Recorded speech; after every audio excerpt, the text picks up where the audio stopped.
कौन कौन से? सबसे पहले तो इन्फोसिस है ऑब्वियसली।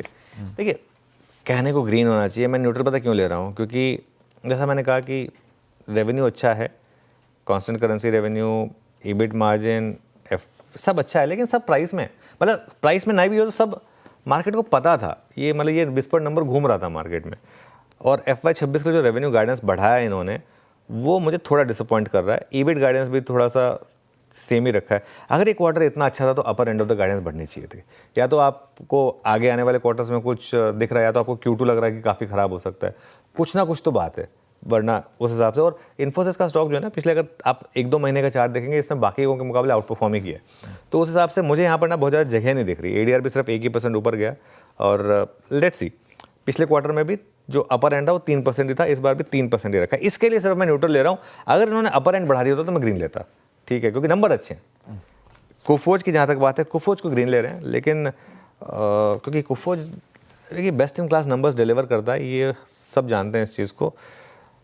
हाई बहुत बड़े गैप अप के साथ खुले तो लेकिन चेज़ मत करिएगा प्लीज़, इस चीज़ का ध्यान रखिए, क्योंकि अगेन कोफोज से एक्सपेक्टेड होता है कि ये नंबर्स देगा कोफोज के साथ। लेकिन एक अच्छी चीज़ पता है क्या होगी, इसकी पोजीशनिंग बहुत बेरिश है।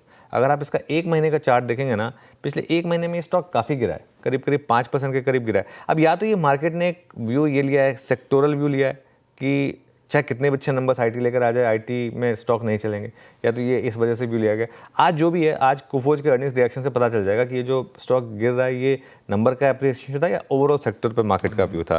बट अदरवाइज नंबर सारे कोफोज के अच्छे हैं। वो आपके स्क्रीन पर अगर होगी वो टेबल आ जाएगी वो, और उनकी जो कमेंट्री है सुधीर सिंह जी की, वो भी कह रहे हैं FY26 के लिए डील पाइपलाइन बड़ी है, 14% EBIT रहेगा और नंबर शानदार रहेंगे, ये सारी बात वो कह रहे हैं, तो ये एक अच्छी चीज़ है। परसिस्टेंट को रेड ले रहा हूँ। परसिस्टेंट को रेड क्यों ले रहा हूँ, क्योंकि 3.8% का एस्टिमेट था, उसके सामने 3.3% ही आई है। कल ये स्टॉक डे लो पर बंद हुआ है, लेकिन महंगा है स्टॉक, तो इसके लिए यहाँ पर जगह नहीं है। एक बहुत बड़ा वेल्थ क्रिएटर रहा है वैसे ये स्टॉक, लेकिन नंबर्स जो हैं वो थोड़े से उम्मीद के मुकाबले फीके हैं इसके लिए। टाटा कंज्यूमर को मैं एक न्यूट्रल ले रहा हूँ, क्योंकि टाटा कंज्यूमर के भी नंबर्स इन लाइन ही है, लेकिन ऐसा कुछ है नहीं कि स्टॉक में कोई बहुत ज़्यादा पोजीशनिंग है तो कोई बहुत बड़ी गिरावट आ जाए, ऐसा भी साइन थोड़ा सा कम ही लग रहा है। नंबर्स के हिसाब से एक और स्टॉक है कजारिया सेरामिक्स। UBS की एक रेटिंग आई है, उन्होंने 1600 रुपये का टारगेट दिया यहाँ पर आशीष, और एक अपग्रेड किया है कजारिया सेरामिक्स को, और 5.6% मार्जिन इंप्रूव है इनके यहाँ पर, और आगे भी मैनेजमेंट को उम्मीद है कि अच्छे रहेंगे नंबर्स। ये स्टॉक बहुत चल चुका है, देखिए, लेकिन ध्यान रखिएगा, लेकिन फिर भी 1600 के टारगेट हैं। और फाइनली आज का accident of the day, Indian energy exchange IEX, no brainer है ये, मेरे ख्याल से खुलेगा 10% नीचे।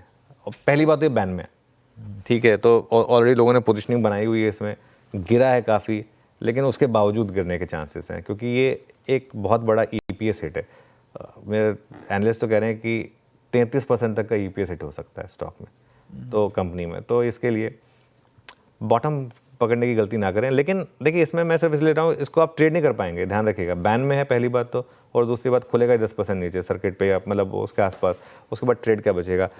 एक PTC इंडिया करके स्टॉक है, उसको आप फोकस में रख सकते हैं चाहें तो, क्योंकि अगर इनके लिए नेगेटिव है तो वो जो दूसरा है पावर ट्रेडिंग कंपनी है, वो उनके लिए पॉजिटिव हो सकता है। तो PTC इंडिया करके एक कंपनी, एक बार उसको दिखा दीजिएगा। हाँ, ये इसको आप चाहें तो ग्रीन में ऐड कर लें, लेकिन इसमें भी अगर बहुत बड़ा गैप अप हो तो चेज़ मत करें इसको भी। ये